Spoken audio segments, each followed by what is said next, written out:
What is going on, everybody? Welcome. Got cables tugging here. Welcome back to the Powerstroke Tech Talk podcast. This is number 35, everybody. We have some interesting things we're going to talk about tonight, specifically this chip shortage. And I know everybody knows what we're talking about. First and foremost, if you guys, can't watch us on YouTube, make sure to check us out on all the mainstream podcast apps. We got it all: Spotify, Apple, TuneIn, Podbean, all of them. This particular scenario that we have going on right now in this pretty much world, with this supply shortage and chip. Nobody can find these computer chips for all of these modules in these trucks, and DS being him at the plant is kind of seeing ground zero, front line, so to speak. They're building these trucks and can't finish them, and that in turn is affecting us as technicians with getting parts. It's affecting people who are trying to buy vehicles, or especially even trying to order vehicles. Like, I don't even want to know what the waiting list is for ordering a new truck. Oh, dude. Matt was just talking in pregame about all these trucks sitting. I overheard your wait time, like your lead time. If you were to order a truck today, it's May 11th. So this will probably come out in end of June, early July. I think they said the lead time was 28 weeks or something. Like, I heard they just roll it to the next model year. Yeah, if you order a 2021, you're probably just going to get a 2022. Wow. I don't even know what the actual particular chip is. So here's the deal, bro. What is it? They obviously can build a truck and drive it to where they're sitting. Yeah, I heard it was for the wiper switch. The wiper switch? Come on, really? Well, no. I think the issue they're really having is not a chip in particular. It's the building blocks of the chip. So whatever conductors or those little diodes and all the components that go into the chips, those components to even build the chips are what they're short on. Well, yeah, it's a semiconductor shortage, which I think this was forecasted like a year ago that this could be an issue. As far as like you were saying, Matt, the wiper switch, maybe it was a wiper switch, but I do know, working at Ford, that the whole wiper motor was missing for a good while. Probably. I knew it had something to do with the wipers.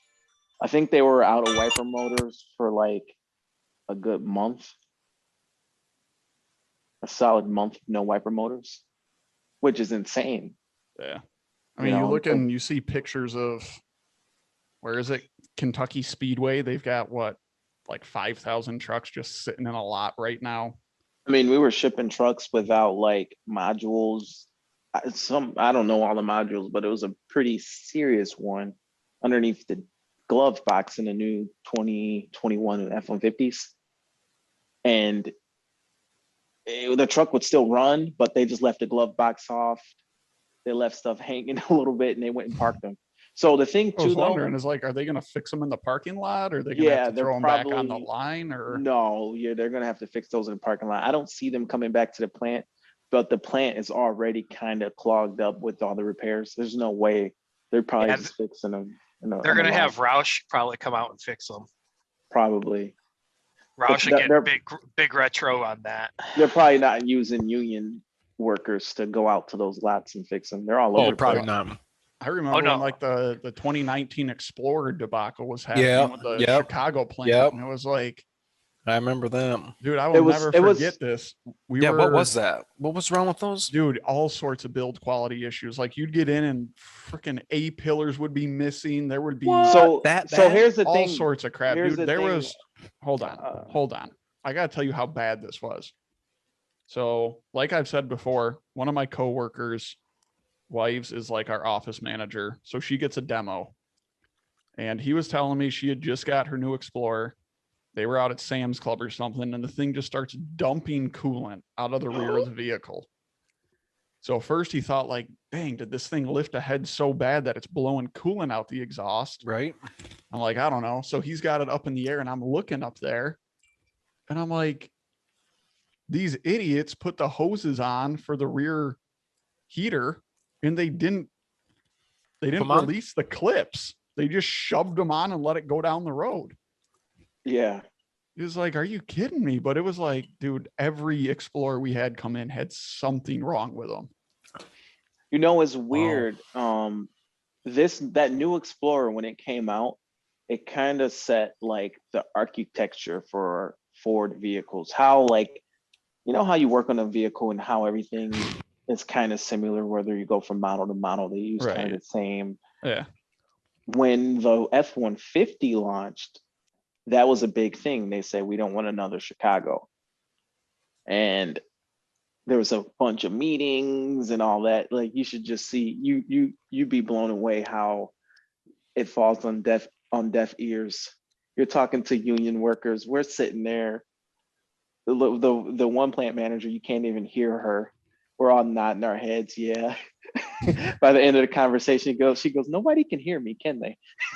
No, we can't hear you. Like, the thing that blew my mind is like none of the plants talk. So like they talk. And they were okay, talking. so they do. Yeah, it was no, because people were going from people had to go because they were shipping the Chicago Explorers over to the Flat Rock plant, weren't they? Yeah, I think so, something like that. Because people from Dearborn had to go over there and make repairs, and which is silly because like this new architecture is so different that I don't even know why you'd even take people from Dearborn to make repairs if they haven't done it, unless they're just that good. But everything is a lot of these things are very different as far as assembly. Dude, that just made me think of another thing. Some stuff's better. Some stuff's a lot better. We had a 21 550 that wouldn't run, and it went to one of our upfitters, right?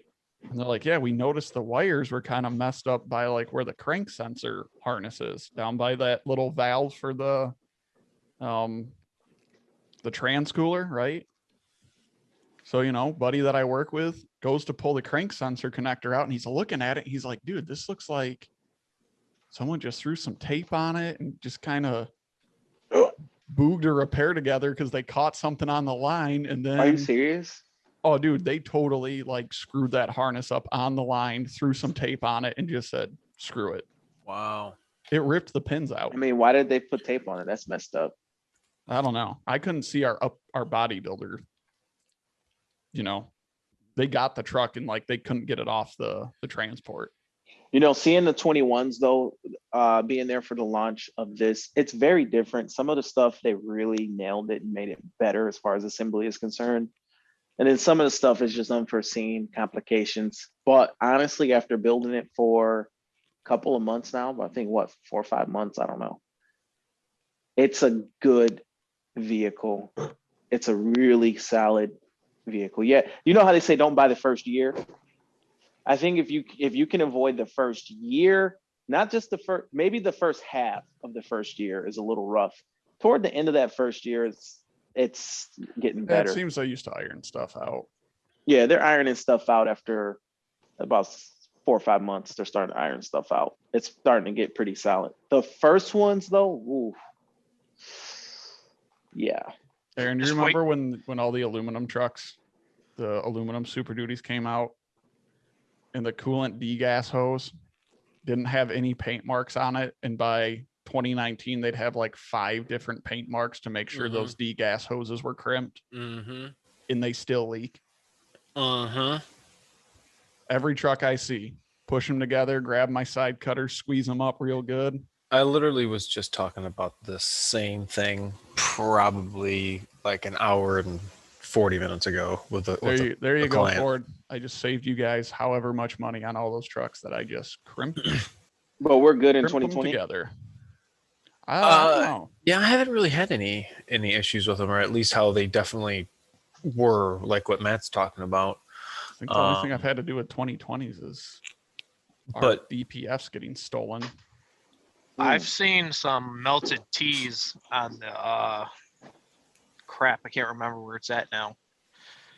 On the coolant lines on the 2020 and 2021s. The T's are melting. Can't remember where it's at. It's right on top of the engine, I believe. That's it. Dude, Aaron, I was going to ask you this. How many oil cooler inlet nipples, like the fitting or the hose or the clamp, will you have fail after you do like an oil pan? Like they'll just pee coolant right out of them. Oh yeah, most definitely. And at first I'm like, okay, is it because I'm using pliers to like wiggle the hose off? And I'm like, I don't know. So then I started using a hose pick every time, and they still just pee coolant straight out of the hose. So I go grab a different hose, and it's good. It's that O-ring. It's just inevitable. You're gonna have to replace that hose when. Well, I'm talking about the one that comes down from the top of the block and goes into the cooler. Like on the oil cooler. No, I've never. I mean, I take it off the oil cooler and just leave it on the block. I take it off and then I take the hose and flip it up. Yeah, that's what I do. And then I'll go to put it back on, put the clamp on, go drive the truck, put it back up in the air, see if I got any leaks, and there's always coolant dripping out of that. Unless you like squeeze it too hard with pliers and oblong the aluminum. Yeah, no, the aluminum pipe on the oil cooler. Well, no, that's what I'm saying. I use like a hose pick, so it shouldn't leak. But I don't know. I don't know. One thing that we do have to use quite often, and my phone has been blowing up. One thing that we have to use often when fixing these Powerstrokes is specialty tools. Oh, I like specialty tools. We have to constantly evolve with the tools that are on the market and things that break. We may get into different scenarios where, sometimes space is a problem or cost is an issue. And there is one company out there, several companies, but there's one in particular that I've worked with and have gotten a lot of their tools and have gotten great feedback from other techs in the industry. A company called ProMaXX. I don't know if you guys have all heard of it, but we do have Chris, who is from ProMaXX. He was able to join us tonight. And the 6.7, or not 6.7, but just vehicles in general, they have a lot of great products that is not just for diesel. They do have gasoline stuff, and I got a lot of great videos, not just drilling bolts out. They have some extractors to get some oil tubes that break off on our modular Ford engines, and even I've been actually using quite often is the slide hammer they have. I was just gonna say that nice little slide hammer for pulling injectors out. It really works well. And then if you got a lot of the engine tore apart because let's say you're doing a fuel system or something, I mean, don't get me wrong, I have been accustomed to flipping the hold downs over and hitting it like a little, fulcrum. Go get the slide hammer. It takes 2 minutes. You're not fighting anything. You're not hitting your finger with the hammer. You just, and it's out.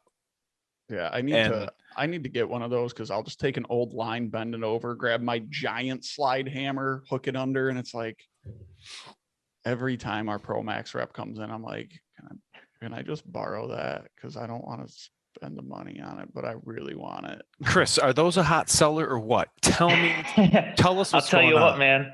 I'll tell you what. Can you hear me all right? Yeah, you sound great. Oh yeah. Okay, sweet. Well, hey, I appreciate the lead in. That's with the 6.7. There's a few kits that are just number one. We can't keep them on the shelves. And the first one we have, which we can talk, to the end of the world about, is the EGR Bolt Repair Kit, right? And that's how I found you, and that's why I've got, PTT Tech Talk, all over my office. But that's number one watched video on YouTube for the correct way to extract the EGR bolts using their kit. And there have been so many hacked ways that we've been seeing. Dude, these guys got it. Dude, Got it. I have seen so many RTV and self-tapper jobs on that. Oh, really? I want to cry. We just saw one come in tonight, and I know you asked about the slide hammer, but if you guys can see this, there's a guy, that looks awful. I mean, I'll share it with you, Arod. But we get guys every night, whether they have a few trucks caring for a lawn care company, or it's their own truck. We can't keep that one on the shelf. But the one you were asking about with the slide hammer, that kit comes with like two parts. There's like a jack screw, we call it the lift kit. Right. And it simply sits in, there's like a little pad sits in the fuel injector hold down bolt, and then you can use a jack screw to just lift it right out. But the slide hammer attaches right to the top of the fuel injector on the 6.7, and with a little bit of added pressure, if you have the jack screw and you're tightening it up and then pop it with this mini slide hammer, Yep. there's no in there. And there's other tools on the market, just like a lot of the stuff we have. There's specialty tools for everything out there. And that thing's beefy too. The little jack screw. I mean, it's not like a little. It's not compared to the hold down bolt. It's Right. It's a girthy. It's like almost the size of a 3/8 extension girth It size. makes the bolt. Ford one look hilarious. Yeah. We see stuff, we know tools exist on the market, but if there's a way to do it a little bit better and save a few minutes here and there, I think OTC or Bosch, whoever makes it, you have to bolt it to the head. And there's a lot of tool truck brands that also have a similar design. You have to bolt that tool to the head. And when you're doing 8 injectors, that time adds up. And that's our goal, is like, if we're gonna put something on the market, you're gonna have to get your money back in 1 to 2, otherwise we don't touch the tool.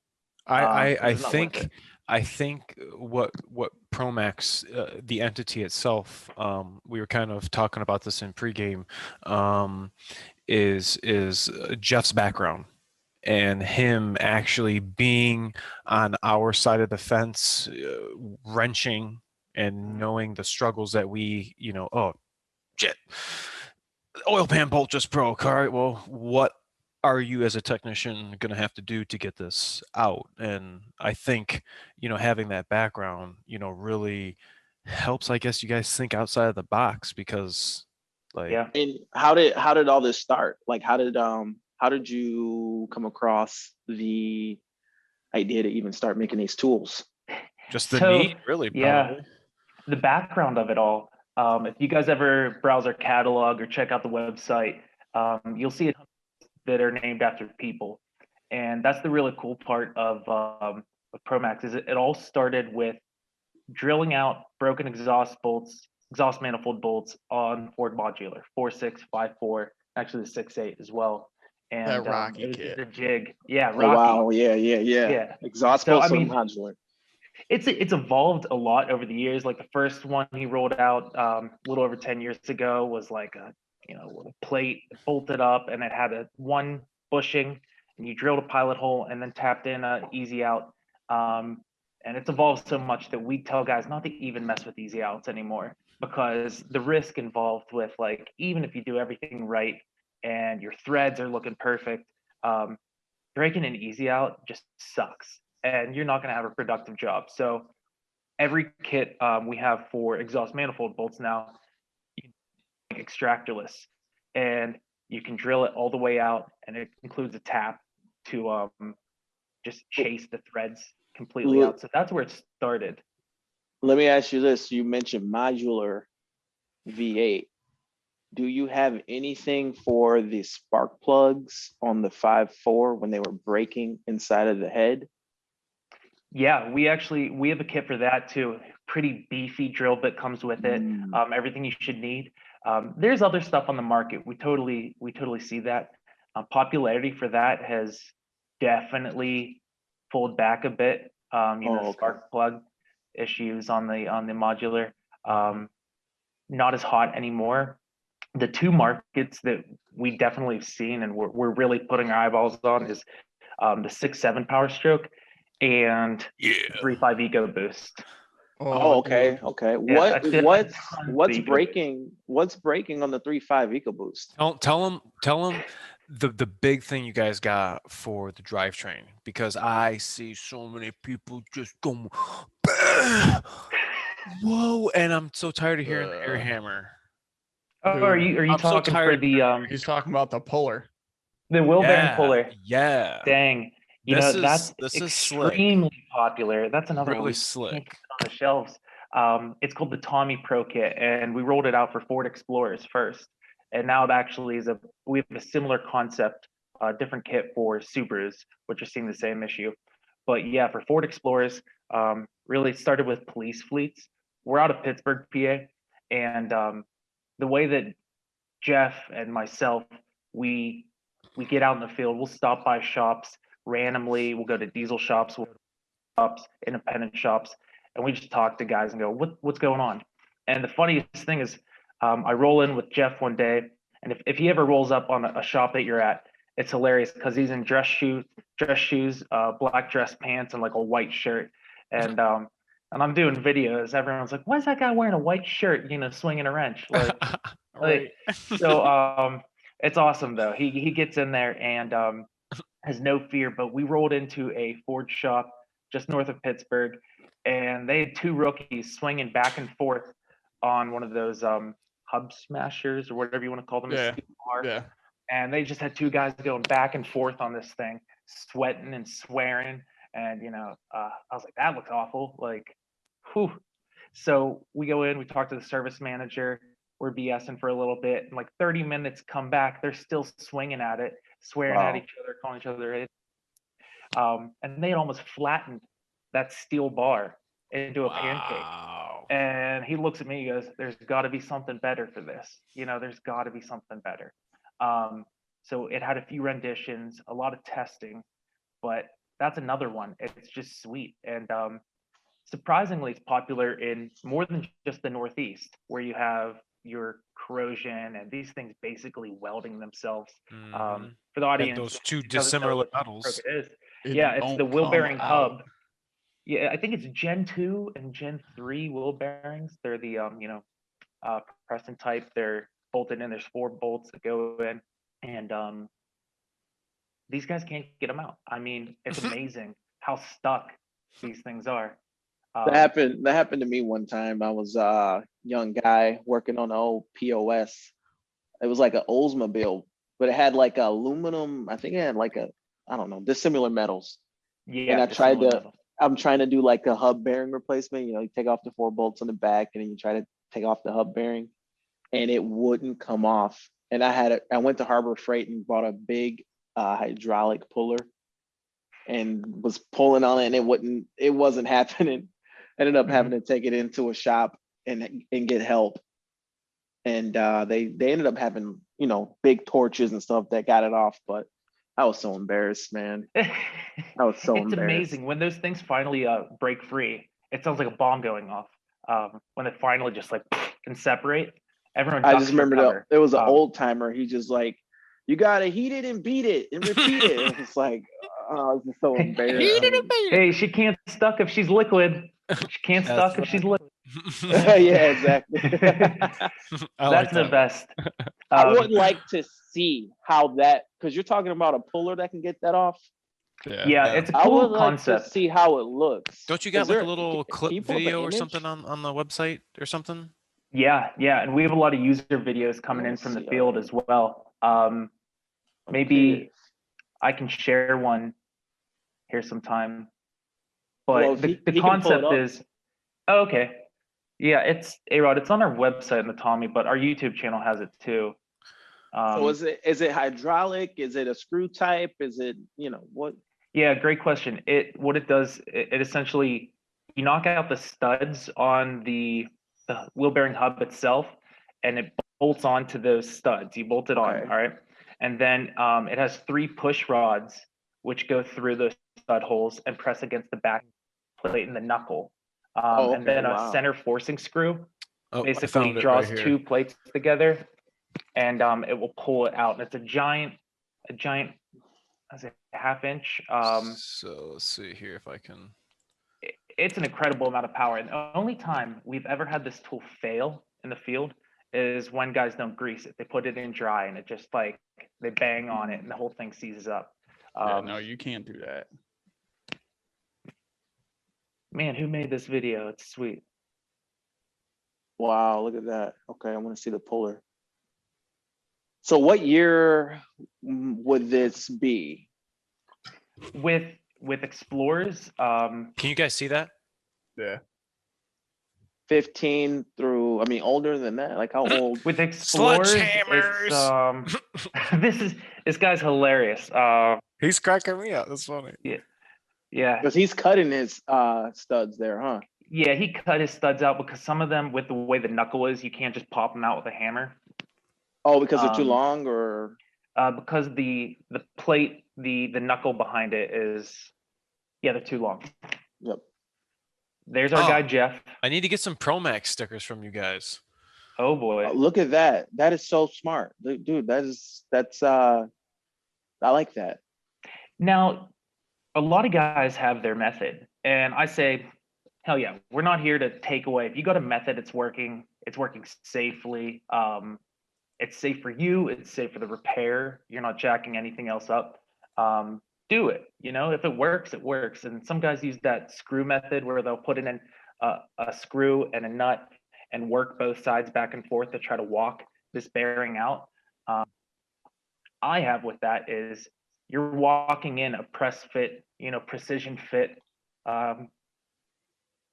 item, and you're going to jack up the knuckle. It's not going to be the same secure fit. So this pulls it straight out the same way that it's put in the factory. So you're knocking out those studs, but you're getting new studs anyway with the new hub bearing. Yeah. So it doesn't matter. Yeah. It's an incredible amount of force. There's a newer like hydraulic one on the market, but this is half the price of it. Dang, it's not a cheap tool, but I like how it's very compact. It's not a big thing. It's just a compact little. Now, does this work on other vehicles or? Right now, we know and certified it and have actually tested ourselves for Explorers, Taurus, Edge, and Flex, I think. Those are the 4 we know for a fact it works on. The other model that we have worked on is Subarus. Almost every year, with our newest modification, everything 2012 and older for Subarus. The issue was we thought it could just be universal, but the knuckle itself was a lot smaller, so there was nowhere for these push rods to actually land safely without blowing stuff apart. I've seen this happen. Yeah. Dude, the other thing you want to talk about seeing happen is I've seen people put the old hub smasher on there, get the 15-pound sledge out, and just snap that knuckle before. Really? Oh yeah. I never seen that. Oh yeah. Yeah. Dang. There's some crazy hacks out there. I mean, guys, even on more heavy duty stuff, a private like extension and put it behind the knuckle and then use the power steering to try to pop a wheel bearing out. I've heard that that's too. Incredible. Use it. How much force is a power steering? All of it. And I know for a fact that works because I bought a tool from Matco that I literally pull the nuts off of a Dana, Dana hub for the wheel bearing, and I just throw it in there, and then I turn the truck on, turn the wheel, and it just pushes the hub right out. Yeah. Now, unless they invent some power steering on the rear wheels, we can't use that there. Yeah. All right. Was I telling you, Cody, or was I talking to somebody else about it? The kit for the broken bolt for the injector hold down. Dude, I was just gonna say that. I was going to comment on how you guys saved my ass because you guys overnighted us a Nitro Pro Kit. And I was able to get this guy his truck back because it was like, that's awesome. This guy needed a fuel system. And I start getting one, I think it was on number 4. I start getting number 4 out and it's going pink. All right, I'll go to number 5, going pink. Number 6, didn't even have to try, pink. And it was just like insane. I think in total I broke 4 or 5 hold down bolts, and it's like there's nothing you can do about Good for it. you. It was Yeah, embarrassing, but it was like it was way better than me having to, yank the heads off and send them out. In the past year, the popularity of that kit, the fuel injector hold down bolts for the 6.7 has blown up, and 9 out of 10 of them we overnight. We overnight it constantly because guys, you don't expect you need it until all of a sudden it happens. And we actually, it's not common, but we actually rolled out a thread repair kit for that as well, where you can over drill and put an insert. Really? Yeah, Oh, that's what we ended up doing with the Pro Kit. Yeah, Pro Kit Plus probably add some inserts. Yeah, I don't think we have what that I think one. happens is like I think condensation on the valve cover ends up getting down and just beating up that screw in particular, right? That bolt in particular. And we're seeing it constantly. We have them going out every day overnighted. But it's pretty cool. Not as popular as the EGR kit, the Nino. I mean, I don't want to say I have a way to get around from you having. I think I used that kit once, and I'm like, I'm never gonna break one of these ever again, and I haven't since. So, knock on wood. But my thing is, I'll just take a 8 mil on an extension and just beat the living shit out of it with a sledgehammer, and then crack it loose a little bit, spray some penetrating oil down there, and just keep beating it, and then you just finesse it back and forth. No power tools. I just start taking the pipe off. So Matt, what you're talking about is like techniques to just like get stuff that's stuck out, like kind of shocking it. Oh yeah, because you just got to shock the hell out of it. Otherwise, you're going to be calling Chris up, and you're like, "Hey man, I need a Nino kit because I just broke this thing off." You know it's going to cost money to overnight it. I just want to let you know. So Chris, in your line of work, in your line of work, what kind of like Matt's saying, like shock it? Is there things that we can do like that, like kind of shock it? Like what would be some of those things? I don't. It's tough. Some things you are just at the mercy of the engineers, right? Yeah. Oh yeah. And I one of the funniest things ever is when I was doing some research and I found the first video of Arod removing the bolts on his 6.7. All the people in my office, all they could hear was the audio. And you hear, "Come on, baby. Oh, here she comes." And everyone's like, "Christopher, what are you watching, man?" I'm like, "No, it's this guy, Arod. You should hear him on the phone. He's got a dirtier mouth than that." Like, yeah. But as far as that is awesome. it was awful. It was embarrassing. My interns were like this. But as far as that, there's only so much you can do. I've seen, so much penetrating soaked into stuff. But unfortunately, some spots you are really at the mercy. They're gonna break. They're gonna break. And that actually one of the questions I was going to ask you guys is recently. This could be a whole other topic, but recently I've been working with some local Ford asset programs where they train. I think it's like 8 weeks in the field at a shop, 8 weeks in the classroom, 8 weeks in the shop. So these young guys, and they don't always have the old heads around to show them the old tricks, not like, the ancient guys like Arod and you guys, like that have all the tricks. That ancient. Next podcast is gonna be the asset crew from 20 years ago that were in my class. And we're going to talk to the instructor and just the podcast just to bring light about assets. So it's funny that you just brought that up. It's cool because with demand, I mean, I know diesel techs, the shorter supply than ever, but your baby boomers, of course, are retiring, and there's less and less folks going into the field. So I've started connecting and reaching out we're in Pittsburgh, PA. So from Ohio to Central PA, I've been reaching out and working with local Ford asset programs to give them just some heads up and not even pitch our products. But when it comes to, if you guys have to use a drill bit, it's not like how your dad taught you on the back deck, in the summer when you were building it. It's kind of different. You're using, you have to think about hardness and cutting edges and engaging cutting edges. Lubrication. Yeah. heat, Speed- temperature, speed. Thank you. Speed and Go in there and pressure. blast it That's as fast as you can. yeah, No, yeah. That's something I learned no, over the that's last a quick year way to go kinda- through a $100 titanium, cobalt, whatever drill Yeah. bit. Yeah, That's what we're trying to do, as much customer education, and now I'm trying to reach these guys as young as possible, so that you're not swearing at us when you break, a really expensive drill bit you had overnighted. Or They work- even to get into that situation, being a young person or young in the game, and having that, where do I go? Oh yeah, ProMaXX. so I let me- remember. That's the let me- marketing Let standpoint. me ask you this: so you have a lot of Ford specific stuff, Yeah. but you mentioned like easy out. That's kind of like an off the shelf thing. I think you can get that at like AutoZone or whatever. Yeah. Do you have like a kit for just general purpose? Like can get a lot of, broken bolts out, hmm not specifically Ford, but just a good entry level broken bolt.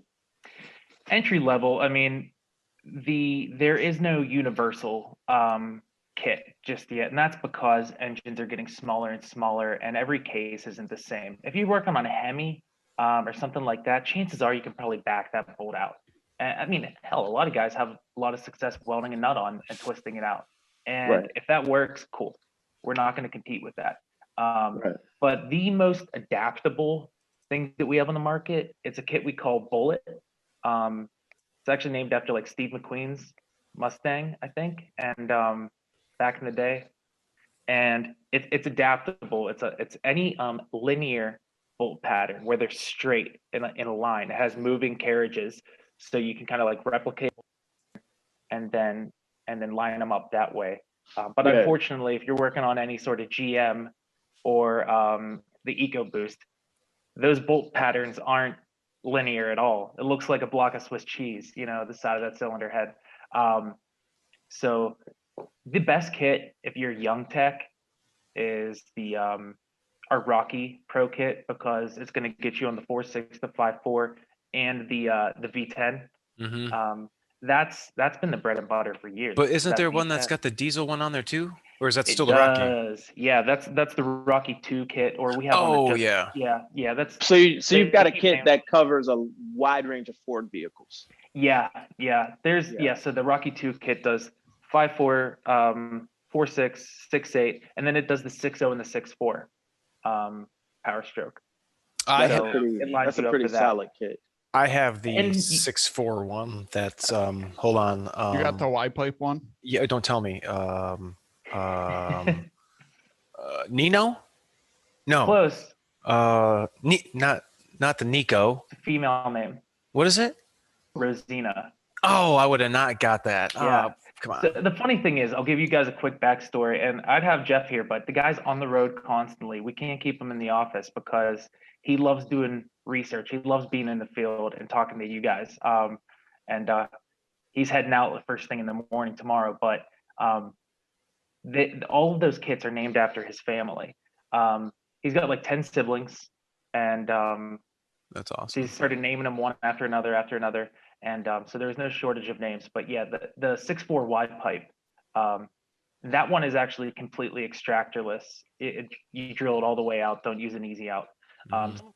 Like entry level, they do have an extractor, but it's a pretty cool type of extractor. It's not your simple off of O'Reilly's wall or left-handed bit. I wrote I think it was a pretty cool article. It's a pretty popular article on different types of extractors out there.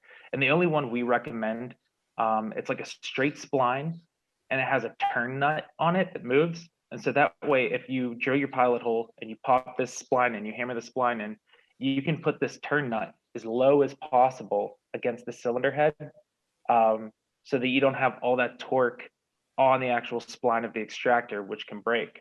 So it keeps it pretty low and close. That's the only one we ever recommend. But and that's where it all started. It was exhaust manifold bolts in the Northeast.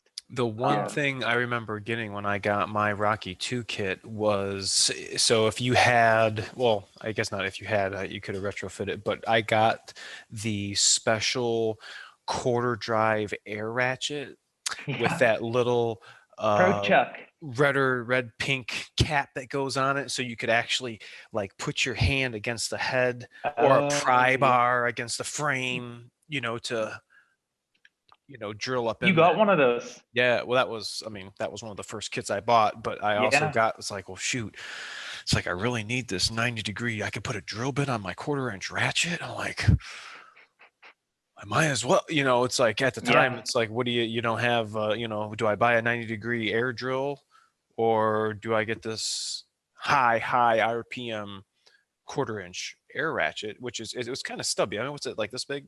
It's not that small. It's pretty short, and it's got a flat head on it. The ratchet that we sell, when rolled out the ratchet, is because we needed limited space. And so this Pro ratchet is what we call it. Is a flat head, 600 RPM, sweet ratchet. And if you pair it up with our chuck, we have a chuck that you can attach to a 1/4-inch ratchet and turn it into a drill. It's pretty good. So that way, it's extremely popular with GM repairs, especially the back bolt that breaks on those. I know it's not GM podcast. I'm so sorry. Oh no, we're covering ProMaXX, baby. So that's pretty popular, and it was good, but it wasn't the best solution. And that's why just a few weeks ago we rolled out the newest piece of technology, and we really kind of learned about it from airplane technicians and guys that work on airplanes, because they have extremely limited space, drilling out rivets and whatever it may be. So we call it power drive, and it's maybe 3/4 of an inch large, pops on a ratchet, and it uses threaded drill bits. Extremely stubby little guys. Hey, Rod, did I send you one in the mail? Yeah, that little plastic caboodle. Yeah. We just rolled that out, and that's the next thing. It's not even related to exhaust manifold bolts. We just know there's going to be times, even with like body work or getting up in a wheel well or something like that, where you have about that much room. Using those to drill out rivets or something, that real fine, or spot welds, or something like that. For sure. That's it. When it comes to drilling technology, that's the newest thing we have. There are those 90-degree. Actually, I think SnapOn just rolled one out. It's a cordless version of it's a 90-degree drill, but it accepts threaded drill bits. SnapOn just rolled out a cordless one. Interesting. So I don't know if that's official. I hope they don't audit this video. Yeah. So, anyways, that's the kind of stuff that's out there. And when it comes to what we see every day, the Powerstroke and the EcoBoost are what we're getting calls about. And back to what I was saying 10 minutes ago, educating these young guys on how they can be the most productive. Time is money. I wanted to ask you guys, with your time in the field, what could you tell yourself 10 years ago? What would you tell yourself 20 years ago? What to invest? What tricks you wish you knew? It's so hard for me to tell myself now, but brother, just invest in some patience, man. Yeah. Like, I'm not, forget the tools. You're bringing up that tools is a good point, but if you're an investor, I'm looking back now, and it's like I couldn't hear myself telling me this, but just trust me, you'll thank me later. And then buy some tools, because then you'll have the patience to use them. But, it's, embarrassing. You learn what not to do. You learn what tools to use, and you learn from your elders. Going before we really dealt with ProMaXX, you go up to the older techs with your tail between your legs. Hey, Ron, do you think maybe I could use your timing holder? I'm going to tell you something. You got 3 turns. This is your first one. The second one, after that, you buy your own. I'm like, okay. Okay. And I live by that now. I mean, my close coworkers, but you got a newbie. I'm just gonna let you know. You see that sticker right there? It says warning, get your own tools. I mean, that's a joke sticker, but we're all here doing the same thing, brother. Yeah. You feel me? But then along came ProMaXX and life got better. That's one of the things that we try to make a difference is 24/7, like call us in the middle of the night, technical support. If you're in there and things are starting to look hairy, pick up the phone, call our technical support. You'll get someone seasoned from our team, and 75% of the time you'll get Jeff, the guy who invented the tool himself, and he loves it. I wish people, I wish I had more time to get in front of him, and he gets very passionate calls about what guys are seeing, and if he doesn't have a tool for it, he might jump in the van and go down to your shop, across the country, and go look at what you're looking at, so we can develop a more productive solution. One thing that really, first impressions stick, and it's when I got the ProMaXX tool. I'm not saying all their tools come like this, because the little bits he just sent me didn't, come like this, or the dipstick tube extractor. But for the most part, all their little jigs and plates and accoutrement come in these really nice kits. And they're all divvied up, have their own little slots, for the bits or for the chuck. And you're not going to lose anything. Is it blow mold or what? No, it's the cases, the hard shell, the inserts. What would that be, like foam, just like cut out foam or something? Yeah. But you have your EGR kit, you have your fuel injector kit, you have this kit, and there's not all just garbled in one kit. You have you're organized. Everything's the drill bits, however, between Joe and the manifolds and some other things can be interchanged. Just the same size drill bits used for this over here. But everything's organized, and the finishing of everything is really nice. That brings up a really good point, Arod. Those exhaust manifold kits, the coolest part is, since you can't have a universal thing that goes on everything, if you buy that like Rocky kit, for example, you've got that nice foam, the layout. It has a series of drill bushings which screw in. They're not slip fit, so they screw in. They're machined. We make them right here in Pittsburgh with Pittsburgh machinists. And if you want to get the one that works on the let's say a GM, you're working on a GM next for some reason, all you have to do is buy the plate, the fasteners that hold it to the head for the most part. And the fasteners, the drill bushings, the drill bits, the tap, as long as it's the same thread size and bolt size, all you have to do is get the plate, you pop it right in there.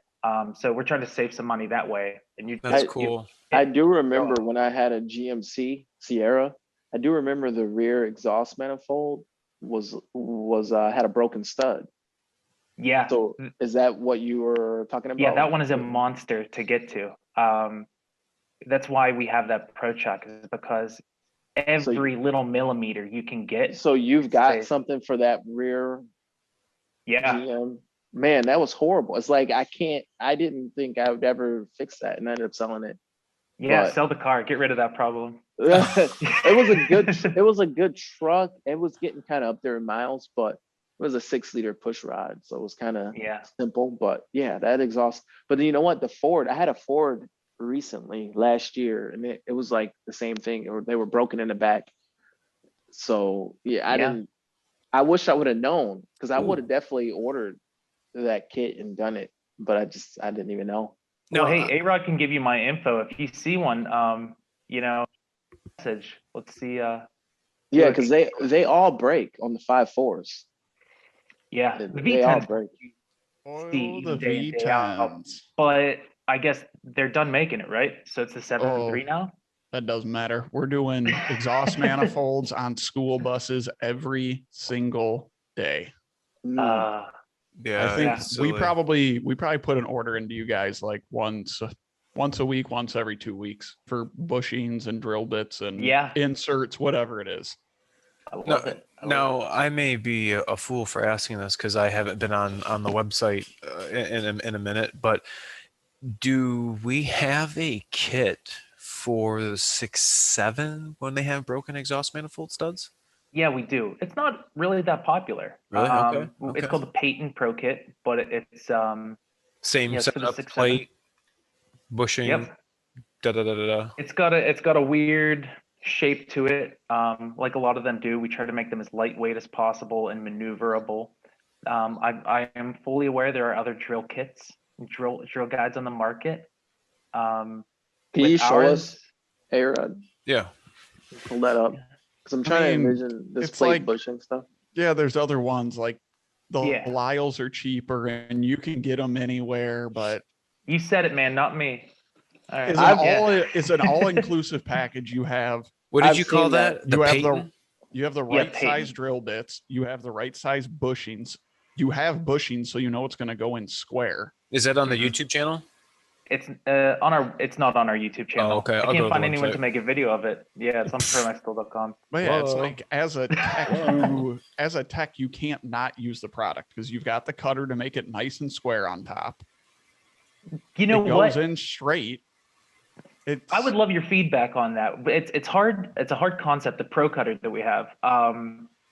Is that what you're talking about? That flattens the stud before you? Yeah, I mean, I don't do exhaust manifold repairs as much as the other guys I work with, but I do know when they have a stud that breaks off at like a sharp angle, they will pull the cutter out and use it. And it's like they don't use it for every single job, but they can't imagine not having it. Yeah, it's Ah, here it essentially is. that came from Jeff being in the field and sitting back. You know, two old guys sitting back looking at the job, going, there's got to be a better way. And you know, two guys looking at a truck, and it's an annular cutter. Oh, that's beautiful. Look at that. So this is something that lets you drill square, straight, and it does it set the depth as well, so you don't drill too deep. Say if you're doing exhaust manifold That looks studs. pretty sweet. Uh-oh. I've got a I don't know what happened. hilarious video of Oh. I've got a hilarious video of that's my pop-up. That's whoever the marketing guy is trying to get you to sign up. Just ruined the show. Yeah, and you'll see if like there's variants there. There's the Pro Kit. We have a base kit. So- the plate only option. So I'm by looking at this, do you secure these other holes to like hold that thing down? Yeah, it goes That's right right. into the other like ports. Holes that aren't broken. holes. Yeah. Oh, okay. Okay. So that And goes it's into the cut holes out like didn't that, break. yeah. Oh, But you okay. can do it on the truck, and the most secure way possible. Some other unnamed drill guides on the market are big square plates, but these are imperfect, mounting surfaces. And we want this thing as dead center as possible. Wow. Can't be messing around. That's why, basically, if you need to explain it to someone, it's bringing the precision of a machine shop Yeah, that's what I was gonna say. the truck repair. Yeah. It's like you're To doing the a little Average machining. mechanic. Yeah, you're doing machining a little bit, kind Like of. I think is. the scariest part is, oh my gosh, am I gonna drill center? Mhm. The ProMaXX kit takes all of that out of it because you're You're using drilling- that bushing, You're the drilling center. And especially if you're 100% working of the on an aluminum cylinder head, like an EcoBoost and stuff like that. Do The you drill's Some gonna guys win are it. afraid of putting a drill bit near it, Well, yeah, the drill would want to eat the aluminum, not the hardened steel. Where'd this coolant leak come from? Gee, I don't even know. I've Wasn't I've leaking got coolant before? awesome. So can you pull up a picture of that 90-degree drill or that real small drill you were talking about? What was that called? It's called Power Drive, one word. I want to see how that looks. Would Yeah, that I hope I've be got some under good the Ford photos. stuff? No, you're gonna have to use that search bar, unfortunately. The search bar? It's like site search. Yeah, that'd be interesting to see too, because Yeah. I can see those drill bits, but I'm trying to picture that with the drill on it. Oh, Or what'd just you It's call like it? a 90-degree drill. That's What'd you all I call use. it? I just use like a Power drive? 90-degree Ingersoll air drill. Yeah. Chris, what did you call it? Power Drive. Yeah, okay. Power. Maybe I can shoot it over in this chat link. Oh, here we go. Yeah, I'll have to ask you off the podcast how much volume we do for you guys, because I'm Ah, very interested. to yeah, you know, this. if I got the shop name, I'll make I'll sure shoot it over to you. I'll slip some jokes over in the next yeah. Or some good stuff. That's a thing that I mentioned about 24/7 tech support. We can go into production very quickly with what we have because we manufacture right where we are. I know we're not the cheapest product on the market, but it's because we can manufacture very quickly. We only will touch the best materials out there, and we have the best machinists helping us develop this stuff. So if you guys are seeing something, we want to know about it so we can put something out in the field. We had a tech in Kentucky, I forget which part, called us up one night and said, I just broke the crankshaft bolt on a 3.5 EcoBoost. Do you have something for that? You said the crankshaft bolt? Yeah. Ooh. Yeah. Oh my god. Yeah, he's like, I'm in a bad place right now, man. Are you Very, saying, very Are you bad. saying for the like balancer in the front? Yeah. Dang, So I've never seen what that you're looking break. at right now, Arod, that was like all the little accessories that come with it. That's essentially what it does. And that second picture at the top is with the Pro Ratchet. Yeah, familiar look at with. that. Yeah, that's pretty cool. Yeah. That is pretty cool Yeah. stuff. And what is different about it? You know, being technicians and not truly like machinists. You have your old school machinists, and they get down to the angularity and the concentricity and How the metal was made. yeah, they get into all that stuff. Those are the guys making our tools. They geek out that much on how true and dead center is this thing on a lathe, and that power drive is in a lot of cases more accurate and will drill like more straight than a traditional drill chuck because of concentricity and the way that it's assembled. So it's pretty cool. What kind of material are you guys using or making those 1/8 inch drill bits out of? That you know that we're right now starting they're the first. cobalt. Are they? Yeah, and we have our platinum drill bits, we call them, your carbide. Mm-hmm. Those are in development. Haven't had a demand for it just yet, but that's the one thing about the bits we have. I know bits you can get them anywhere, right? But if you're going to hardened steel or even titanium that has a Rockwell hardness of 55 or plus, you need to have the right tool, cut at the right speed. How are you going to drill that out? We might need to talk to you about that, Chris, because the studs Ford was giving us for, you know, they updated the stud on the 6.8. Those things break and like a drill bit would skate across it. So I might have to have you float those our way. Why don't you just weld on it? That's what everybody does. The young dudes that, you know, we did the drilling, and he's like, you know what? I'm just welding. He winds up getting them out faster, just gluing a nut to it and I mean, there's some instances where you might, you know, it might be quicker and you might have better success, but you get some weird metallurgic properties where it just doesn't want to stick, where you can't get enough heat into it. Then it's like, yeah, your guy's kit is the only option. It's the last line of defense. Or it's a 6.7 shuttle bus, triple AC, double alternator, and either you're gonna have to take this GD cylinder head off, or you're gonna have to use Chris's kit. What's it gonna be? You know what I'm saying? That's the thing is like, why did the bolt break in the first place? You know, it just didn't fall apart to be funny. Well, it's funny you said about like the water. So that kind of got me thinking. So like when you put the bolt down in the hole, it actually like it goes through the hole down and then goes into the valve cover, and there's like it goes into like a bolt well. And it's not totally sealed off because I mean there's still underneath the hold down. I mean you can't see it, but the bolt is still going. So I mean if you were to wash your engine down. I mean, now that I'm thinking about it, but I mean, you would think that water would turn into steam and evaporate out, but that how is corrosion going to occur? You got that steel bolt in the aluminum head, but then it starts taking oxidation. You add a little water and heat, thermocycling, and now you have this white glue that is turn these two pieces of metal into one. Yeah. I guess what some people don't realize is aluminum actually does oxidize. You don't see it, right? Just like a an little invisible haze. film. Yeah.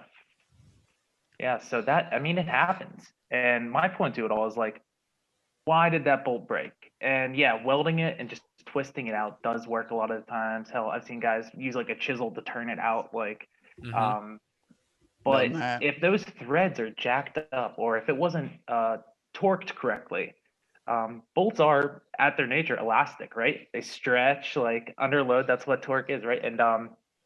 And over time with heat, and maybe if they're torqued to the wrong spec, they lose that elasticity, and so those threads are jammed in together. You've got something seized.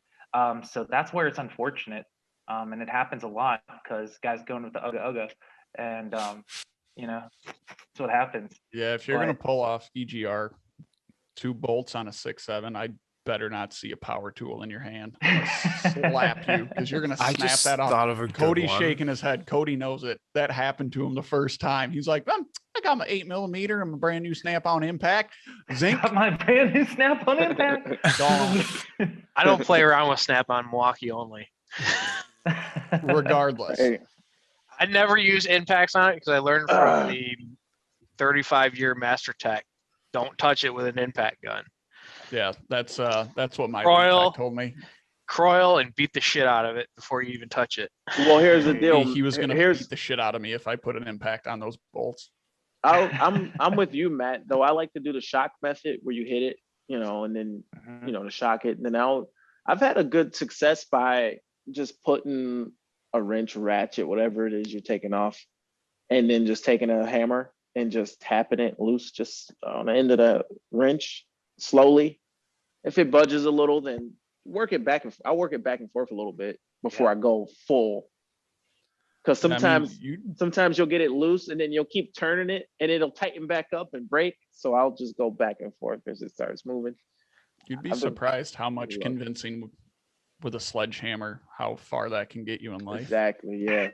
I was thinking about that wheel bearing puller again, Chris, and what I just had to do today, I don't know if Jeff has ever thought about this, but on our dually applications, whether it's an Econoline Cube or 650, 750 or a 550, whatever, if it has dually wheels and you're in a corrosion state, sometimes you cannot get the dually wheels off of the axle hub or whatever you want to call it. You can't get it off the wheel hub. So there's a tool out there. That happens to our trucks too, though. Yeah. But to separate the two wheels, I mean, we can get on the backside and hit the wheel. Well, on the dually, you can't really do that. And there's a tool out there called the Dually Buddy, and it pushes against the one wheel, and then it goes and pushes against the rotor. Yeah. I think Jeff's got another name, and one of those names I'm thinking could be the PTT bar, or the PTT spreader. I think he needs the Arod. The A-Rod, whatever. The A-Rod. But that is a specialty tool that is going to have to be precise and is going to have to distribute an even amount of force against too hard surface, but take that because you're hitting it with a 1/2 inch. The Dually Buddy worked well. I mean, we'll have to take a look at that. I think if you guys made something that kind of horseshoed into the scallops, the openings of the wheel. Yeah. Let's say it's like 2 prongs. You slip one in and then you kind of slip the other in, and then it pushes on the axle flange. You can just pull it straight off. Because what the Dually Buddy does is it just works it off at an angle, Yeah, right? cocks one, you walks take it? it off. Yeah. Yeah, it just walks Now, it is that off. safe in that application to press against the axle? Is that?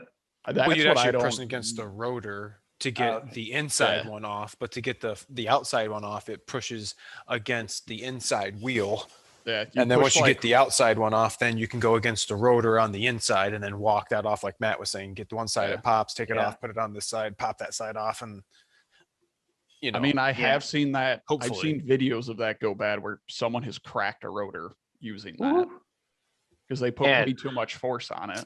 You But guys the have other- a lot of problems. The kind of no, I'm saying we haven't had it happen in our shop, but the crappy thing with the dually buddy is the locking tab or the big nut that locks against the wheel that you're pushing off is aluminum. And it doesn't matter how much grease you use in the world, it's just going to gall up the threads. All right, there must be a better way. All right, research shop again. Dual. How do you dually pull separation. on?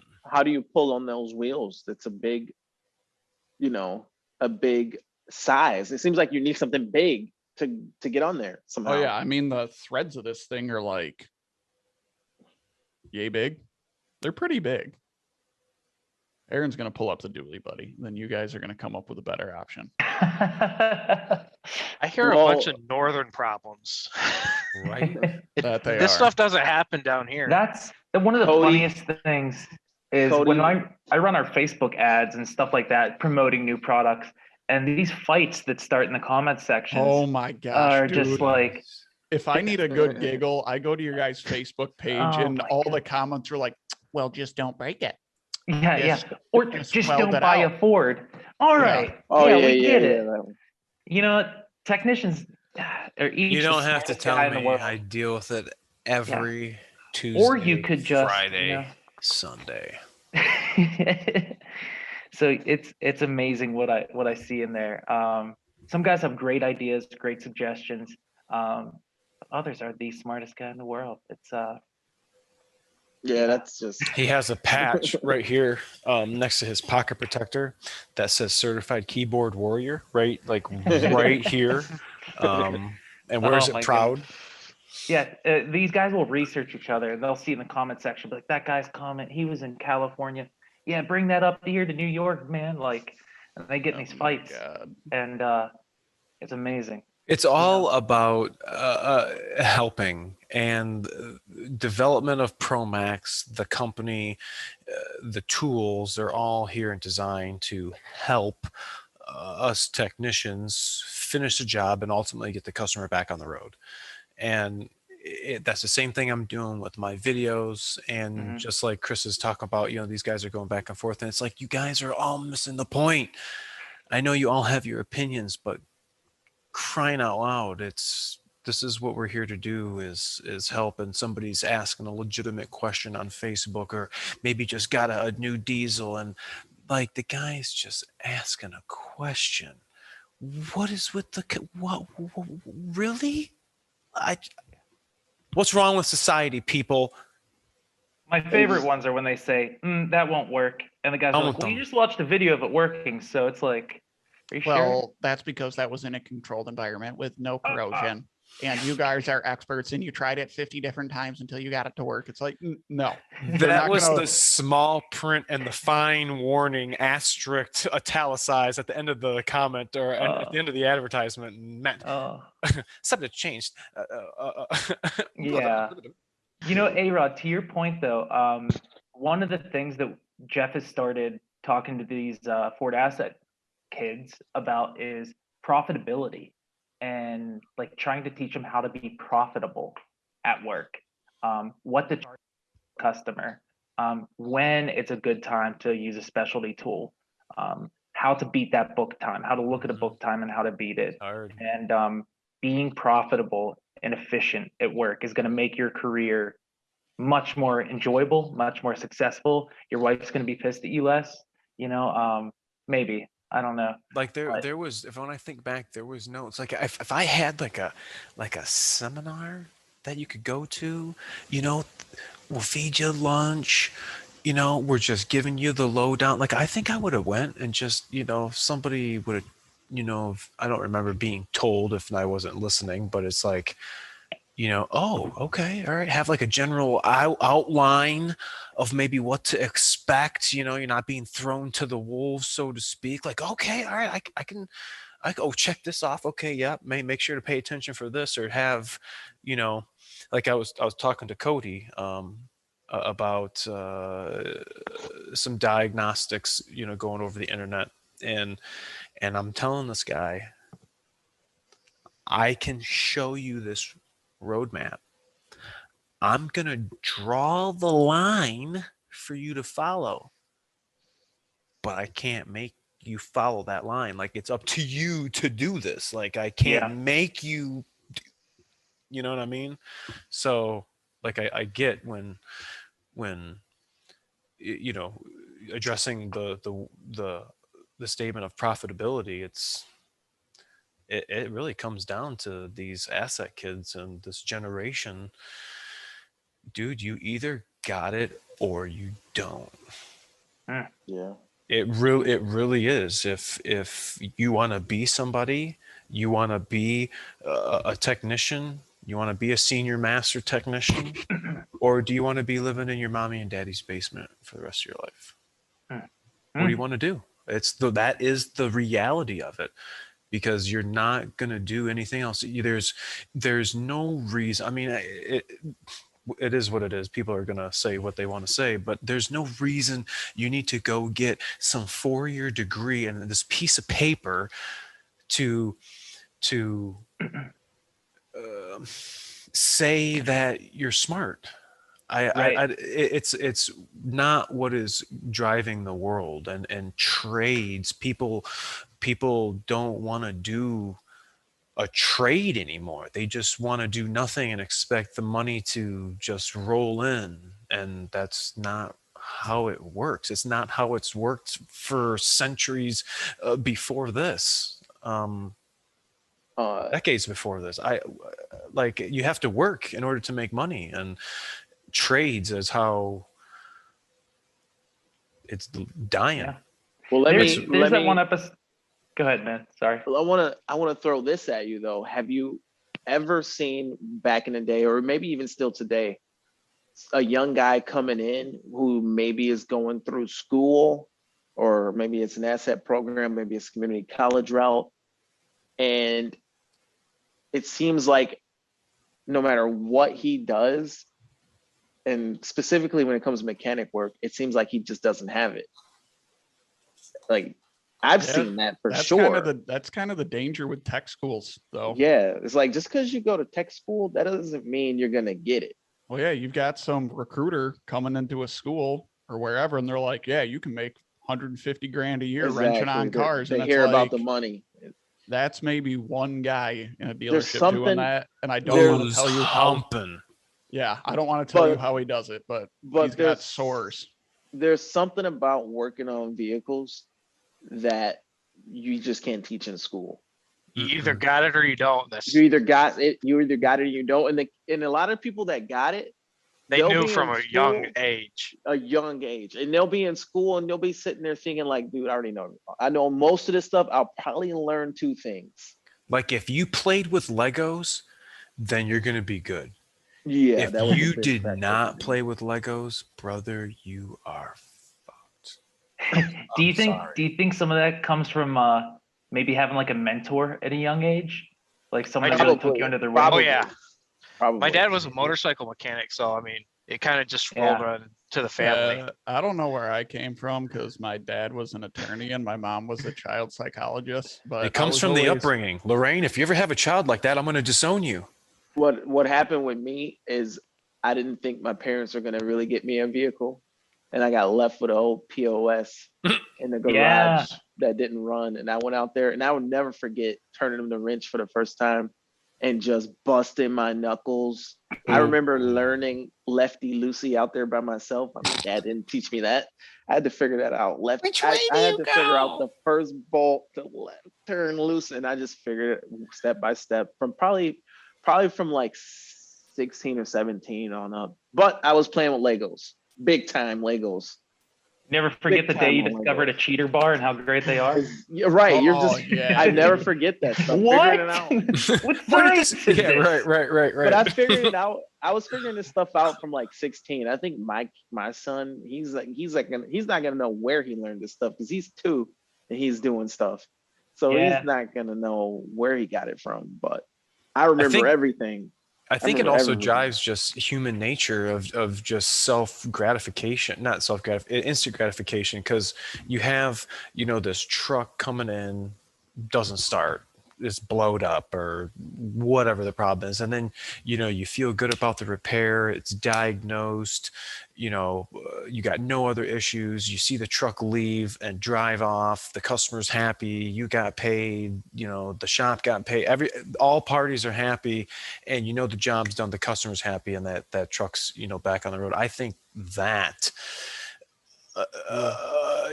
later on in the career is what drives, It's like you're helping people. You just hit the nail on the head with me, because that's been my thing about anything that I'm doing. It's whether I'm out at the ski hill, pushing jumps, building terrain parks, doing this, that, the other. It's just watching everything materialize, and it's the instant gratification and putting a smile on someone's face. And it's not me being like, oh yeah, I made them happy, I'm awesome. It's like, I'm just glad I was able to like share that experience with them. And that, one thing about it that I That's think is part of kind of that's kind of interesting for me is that when you're working on something, is honestly a lot of times it's stressful.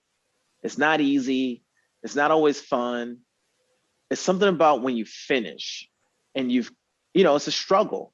You're going through the struggle, and then once you've gotten through it, that's when I feel good. When I've completed it, and if the harder it was, the better at the end. It's the best high. It's done. Dude. You feel so good about it. You're 100% confident about the repair. You don't have any, oh my gosh, this is gonna go, am I gonna make it around the corner? I don't know, no, you're 100% confident, and it's just the best feeling, because the customer is going to be happy. And I mean, that's the worst, is having to deal with that, then the advisor, and then no one's happy their truck's in there, right? To begin with, and then pull in to see a lot full of cars, and am I going to get this back today? It's the same thing we see is guys are never happy. They have to call us. Like, if you got ProMaXX on the phone, probably having a bad day, like you just broke something that shouldn't have broken. That is true. That's why I give an applause to our staff. If you ever call in, we've there that like know how to defuse the bomb, basically. Go, all right, buddy, we're gonna make this all right. We're gonna make this all right. That's good shit. Now give me your credit card. We'll send a PO over to you guys. But honestly, though, looking at the pricing, it doesn't seem like it's that bad. I saw like one price; it was like $250. The thing is, we know our customer, and at the end of the day, you have different types of technicians out there with different levels of profitability in their mind. You guys are saying either they get it or they don't. And to be quite honest, and maybe Jeff may not agree with this, but not every technician is our customer. Not every technician has that mentality to use the tool, know when to use the tool, use it the right way, and so be it. Everyone's got their method. But if there's someone driven, they're thinking, I need to beat this book time. I need to be productive. I can't be, and I also need the most like efficient way that doesn't go wrong. Then this is my route. And that's our customer. That's who we're looking to talk to. The guys who give a damn. Mm-hmm. And that's it. I wanted to tell you guys there's an episode of Parks and Rec where Ron Swanson teaches the one lady how to like fix a droopy faucet, and she feels like really satisfied afterwards. She's like, "What is this feeling?" He's like, like that's it. Yeah, like, it feels good, doesn't it? She's like, yeah, it feels really good. Let's go fix other stuff. Yeah, that's it. Arod, you need to do a career path, a wisdom with Arod.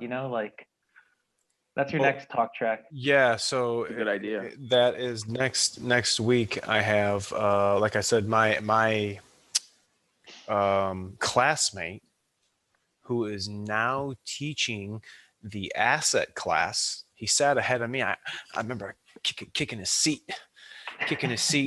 and now he's teaching the class. And I reached out to him because I have an asset student right now myself, and he came in, did his thing, and I told him what I got going on. I said, I'd really like to get you on and talk asset. I don't think there's a lot of light brought to asset, and just the fact that you're coming out of a community college with a 2-year associate's degree, and you are going to be certified through Ford Motor Company from bumper to bumper on all of their systems and everything. And with this so evolving and changing, I mean, some of the stuff that I remember learning back in the asset program is slowly fading away because that technology's not used or around. It's not common. We're teaching the technicians about today's stuff. And how do you stay sharp after school? Yeah, we have certain tests. They have their web-based trainings, what they're called, and there's certain criteria that we have to meet each year to keep our engine master's certification, or whatever career path you go. If you want to be a diesel specialist, or if you want to be a senior master tech certified in everything, you have to meet certain criteria, because Ford puts out different stuff, different stuff for sync, different stuff for the new engines that come out. And if you want to stay certified in engine masters, then you have to do the web-based training for the new 4.1 liter diesel coming out or whatever. And it's take you an hour and a half or whatever the test is going to be, but you'll know engine displacement and the oiling and cooling system. And just when you get that engine in, now you're, oh yeah, I remember.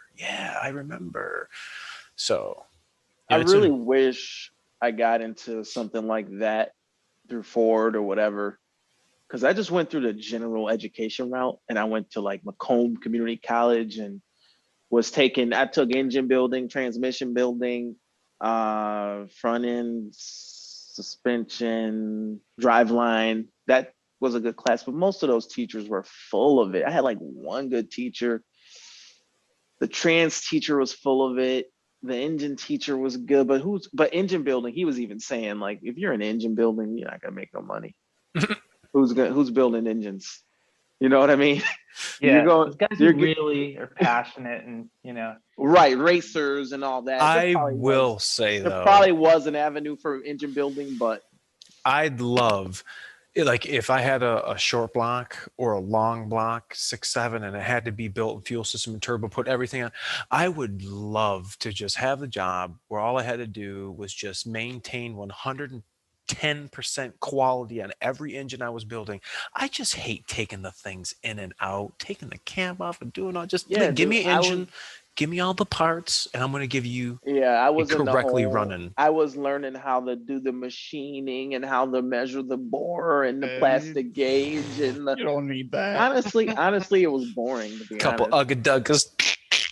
Well, dude, that's even like a question on like the Michigan State test, like some ASE, dude, I got certified, and it's like, how many ugga-duggas? No, it's asking like, it's like if you were to be cleaning the ring lands on a hyper eutectic piston, what size glass shot should you use? And it's like, who does this? I don't do that. Yeah, dude, I got all those certs, the Michigan ones. I got all the Michigan certs. Man, I couldn't find a job to save my life. I couldn't find a job to save. I wish I would have gotten the asset program. I go in there, hey, I'm just master certified, and I was college. They'd be like, get out of here. Went to all the dealerships. I think when they tell you you could make $60,000 in your first year, it is entirely up to you. You make as much as you want to make. You only get paid until the job is done. So unless you're paid otherwise, I'm paid flat rate, which means I get paid until the job's done. If Ford says it's going to take 3/10 of an hour to replace this, and it takes me 1.5 hours, I'm getting paid 3/10. I'm not getting paid 1.5. So it's when kind of a pain. But when I was looking for a job, a mechanic, I was going to dealerships. I didn't care how much the pay was. I didn't even care if there even was pay. I was like, let me just give me a shot. It's intimidating. It was brutal. I went to every one. My mistake, here's a tip for anyone looking for a job in mechanic work, or if you have certs or not or whatever. My mistake, if I can go back in time, is I would go and apply for every dealership one time. Instead, I should have probably just kept going back to the same one a bunch of times until they hired me. Instead, I would just go and like spread the seed across the whole like Tri-County area, every dealership. Dude, I got called by Bob Maxey like 6 months ago. Hey, we just got to your application. I'm like, dog, it's been 10 years. What? They need text. It's been 10 years. They need text that bad. They're That digging in the is pile. so funny. I'm like dog. I my don't even live in the United States my anymore. dad Remember, was working. My dad was working at the dealership, and they still wouldn't hire me. I'm like, dude, he was a service advisor. They're like, they still didn't hire you. I'm like, dang, they didn't even give me a chance. Wow. It was, but at the same time, it was in 2008. It was 2008, 2009, so that could have been a factor too. But yeah, they weren't hiring anyone. Major upturn market, as they call it. Yeah. Yeah. They were firing, not hiring. Well, hey, let me ask you guys, related to that question, did you slow down at all in the past year? We just hit a slowdown, like within the past month. Before that, we were probably a month out for the past 8 months. Really? We could even look at anything. It was ridiculous. Interesting. Slammed. Yeah. We Slammed. It never Slammed. slowed down. The demand was always there. My theory is part of it. As service issues, it was hard for new trucks to be built.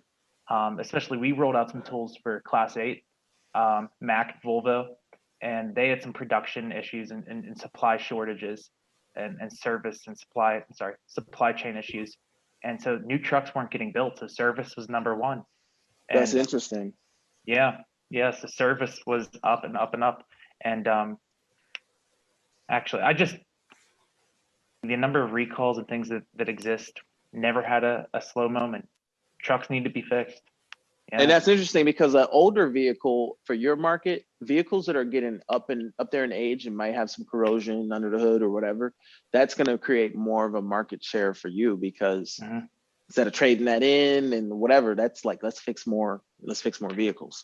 Yeah, that's actually one of the things I'm trying to educate some service managers on, or even parts managers, is this is wild. We had rumor of with the EcoBoost, there was a little bit of a shortage with actual exhaust manifolds. No one could find them. I mean, it cost $60. So if you had a broken bolt, a little bit of warpage to it, or a bolt broke off. Where let me ask you this though. With the 3.5 EcoBoost, I do know those are cast iron, I think. And so are those breaking kind of like how like a 5.4 would break a stud? Are they doing that too, or? Yeah, it's a little difficult because they of course have the aluminum cylinder head and but they don't run studs, they run bolts, right? I want to say I've seen, I'm not. They run studs, okay. Yeah, I know the middle studs are studs. I don't know if the ends use bolts. Of course, I'm not an actual technician myself. I just happen to be passionate as shit about it and do marketing. And I found the right field. And I met Jeff one day, and he blocked me in. He said, "You got to work it." No, I'm kidding. But the bolts were breaking where the turbo attaches to the cast iron exhaust manifold. Oh wow! And it'd be a lot easier. Just toss that manifold, throw a new one on for $60, rather than make it pull and spend your time and what Ford's going to pay you on that. But there was a bit of a shortage, and guys couldn't find manifolds. So we had a solution to help that supply chain strain, and a lot of shops were under the game of reducing inventory over the past year. The less inventory they had to keep in, spare parts and pieces, it really helped their cash flow and all that stuff in the background. So that's one of the things that we recently tried to help with is you guys can repair rather than replace this. I know it's cheaper to to just replace it. But if you can't find it, and if there is a shortage, let's just fix it. Right. That's assuming the manifold didn't warp like this, and like get all Right. crazy. But Gotta that's work with what exactly you what got. we're doing with Mack trucks too. Those manifolds are much more expensive. They're like $1,200. Ooh. That's why we developed a tool for Mack MP8s. Now that's impressive. I'd never been in like under the hood of a truck that big before, and it's interesting. It's big. Aaron, are there any 3.2 tools that we could use in this world? Is that 3.2 EcoBoost? No, it's the diesel and the transits from 15 to what, okay. 19? We are working on a tool for the transit specifically, where cross-member bolt breaks. Oh yeah. Really? Yeah, it's kind of interesting. It's in development. We've been testing it a few times, but what's unfortunate as we've begun testing it is coming off the line, they're kind of imperfect. There's like a square steel tube with a hole cut in it, and then you have your threads where the bolt goes, and they're not always aligned perfectly. So due to imperfect engineering, it's hard to put a precision tool on it and drill out this broken cross-member bolt. Are you talking about the one that holds the subframe up and the control arm and whatnot? Yeah. That's a huge bolt. Well, the Yeah, it's crappy thing husky. about those too is Husky that those are, I think I was told by someone, those are self-tapping bolts when they put them in too. Right. We're trying to figure out the best way to do it, but we've got a lot of testing going on. It's just coming off the line, they are not precision. So I don't know about yeah. anything for a 3.2. Me There's got to either. be something. Precision collision.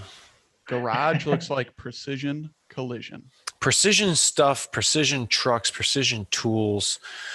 That is something that we frequent here on this podcast about keeping the best trucks on the road and using the best tools to keep this stuff rolling effectively for our customer and for our mental capacity, because sometimes we need a quick out and ProMaXX is our scapegoat. Chris, I want to thank you for coming on with us. Thank you. Tell Mr. Jeff to we'll have to get him on so everybody can see the mastermind behind all of this. Yeah, the organized chaos. But we're going to put links in the description for the people who are viewing us on the mainstream podcast apps, and in my YouTube description for my ProMaXX kits, for my EGR, all my ProMaXX stuff that I got, because it's real fancy stuff, and you guys gotta check that out. Mr. Matt, Sleepy DS, Mr. Cody. I love you guys. We'll catch you guys all Don't forget later. to spay. Don't forget to spay and neuter your animals. Thank you. Have a good night.